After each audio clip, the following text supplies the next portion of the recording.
हामीले blackview ब्रान्डको tablet लिएर आएका छौँ 11 इन्चको ट्याब्लेट। आज यो ट्याब्लेटलाई हामीले अनबक्सिङ गर्दैछौँ है त।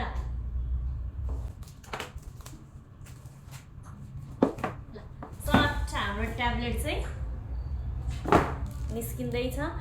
यो 8GB र्याम 256GB स्टोरेजमा भए पनि तपाईँले प्लस अरू 16GB र्याम चाहिँ अपग्रेडेड पाउनुहुन्छ भनेर 24GB र्याम 256GB स्टोरेजमा यो फोन पाउनुहुन्छ। फर्स्टमा हामीले यो ट्याब्लेट ओपन गर्दाखेरि फर्स्टमा हामीले टेम्पर ग्लासै पाउँछौँ। यसमा हेर्नुहोस् त, हामीले यसमा टेम्पर ग्लास पाउँछौँ। त्यस पछाडि यसमा हामीले एउटा ओरिजिनल केस पाउँछौँ है त। यो चाहिँ ओरिजिनल blackview ट्याब्लेटको केस हो। ओ माई गड। र हामीले ट्याब्लेट पनि यस्तो पाउँछौँ। प्लस यसमा एक्सेसरिज हेरौँ है त हामी। ओ माई गड, हेर्नुहोस् त, तपाईँले यसमा चार्जर पाउनुहुन्छ, चार्जर डाटा केबल पाउनुहुन्छ नि। यसमा हामीले चाहिँ अर्को कुरा पेन पनि पाउँछौँ है। हेर्नुहोस् त है, यो पेन पनि हामीले यो बक्समै आउने हो है। यो चाहिँ यसमा बक्समै आउने हो। यो ट्याब्लेटलाई अन गरौँ है त।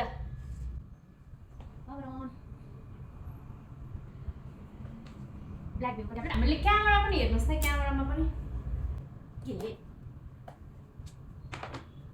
यो साइजमा पाउँछौँ हामीले ट्याब्लेट।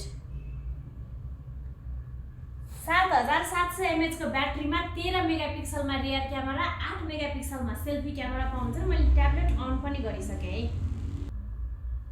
हामीले अन गरिसके पछाडि चाहिँ डिस्प्ले हामीले यस्तो लुक्समा पाउनेछौँ।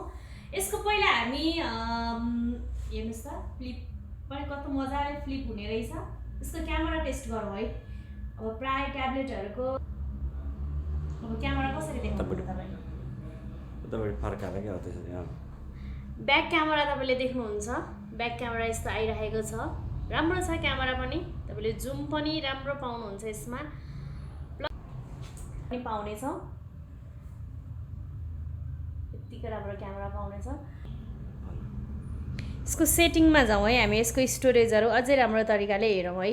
हेर्नुहोस् हो, 7700 mAh को ब्याट्री आउँछ, 8GB RAM plus 6GB RAM आउँछ यसमा।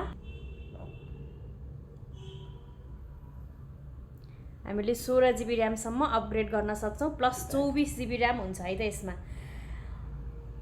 रियर क्यामेरा स्टोरेज कहाँ छ खै? माथिबाट स्टोरेज देखाउनु। 256GB को स्टोरेजमा 13 मेगापिक्सलको रियर क्यामेरा भनिसके त अब के भन्नु पर्यो, भइहाल्छ।